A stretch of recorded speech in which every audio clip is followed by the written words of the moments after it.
अस्सलाम वालेकुम वरहमतुल्लाह। दोस्तों, किसी भी फसल से अच्छी पैदावार लेने के लिए मौजूदा दौर में खादों का बेहतर इस्तेमाल बहुत ज़्यादा ज़रूरी है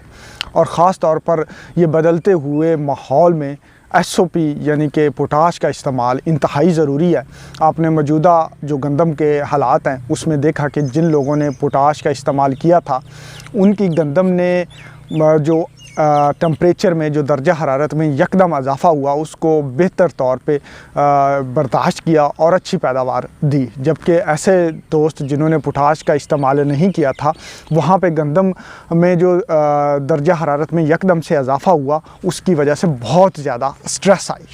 और पैदावार में दाने की शाइनिंग में दाने का जो पिचक जाना था उस तरह की जो है हालात का सामना करना पड़ा और उनकी पैदावार में ख़ातरख़्वाह कमी हुई।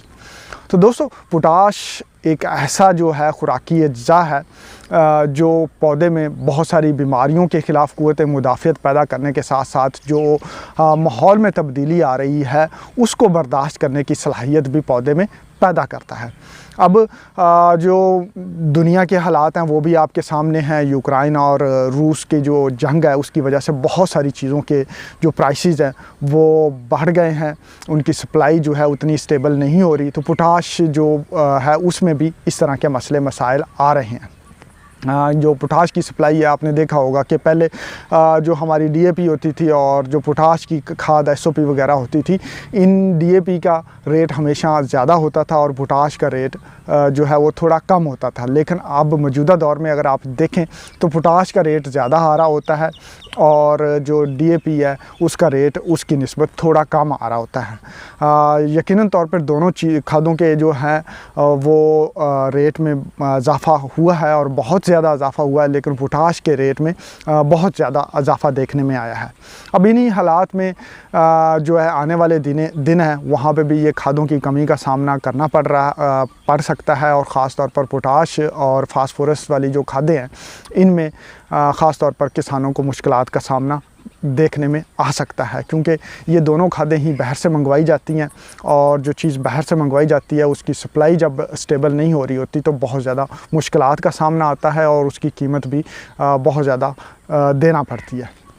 अब इन हालात में किसान क्या कर सकते हैं? किसानों के पास चंद एक ये है कि ऐसी खादें इस्तेमाल की जाएं जो कि बेहतर नताइज दे सकती हैं। इनमें नैनो फर्टिलाइज़र्स हैं, लेकिन इस मौजूदा सूरत हाल में मैं आपको यही रिकमेंड करूँगा कि आप अगली फसल के लिए जो है वो पोटाश को ज़रूर ख़रीद के रख लें, ताकि आपको जो है आज या ये जो आपकी फ़सल चल रही है, कपास चल रही है, आपकी कुछ सब्ज़ियात चल रही हैं, या फिर आपका जो है वो शुगर केन जो गन्ना है, गन्ने की फ़सल जो है वो चल रही है, तो उसके लिए पोटाश जो है कुछ ना कुछ स्टोर करके अपने ज़ख़ीरे में रख लें ताकि आपको आने वाले दिनों में मुश्किलात का सामना ना करना पड़े। चूँकि पोटाश के बगैर अच्छी पैदावार लेना बहुत ही ज़्यादा मुश्किल हो गया है। आप कॉटन की बात कर लें, कपास अगर आपने लगाई हुई है तो इसमें 3 मरहलों पे अगर आप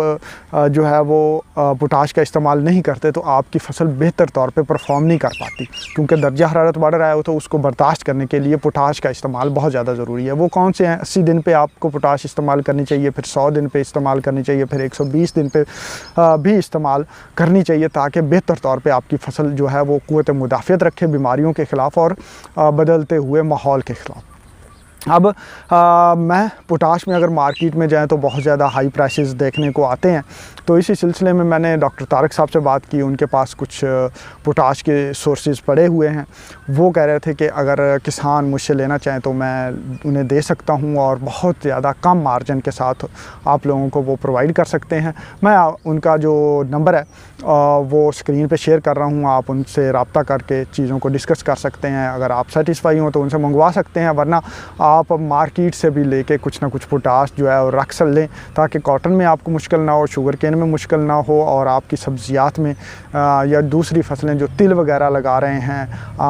मकई में गो में इस्तेमाल होती है, तो तकरीबन आजकल पोटाश का इस्तेमाल बहुत ही ज़्यादा ज़रूरी हो चुका है। तो उसके लिए कुछ ना कुछ आपके पास पड़ी हो ताकि आप इस्तेमाल करके अच्छी और बेहतर पैदावार हासिल कर सकें। दोस्तों, अपनी राय, अपने कमेंट्स ज़रूर दीजिएगा ताकि हम इस मौजूदा صورتحال میں، بدلتے ہوئے ماحول میں کس طرح سے بہتر پیداوار کی طرف جا سکتے ہیں، اپنے دوست ڈاکٹر جمیل شفیع کو اپنی دعاؤں میں یاد رکھیے گا۔ ملتے ہیں اگلی ویڈیو میں، تب تک اللہ حافظ۔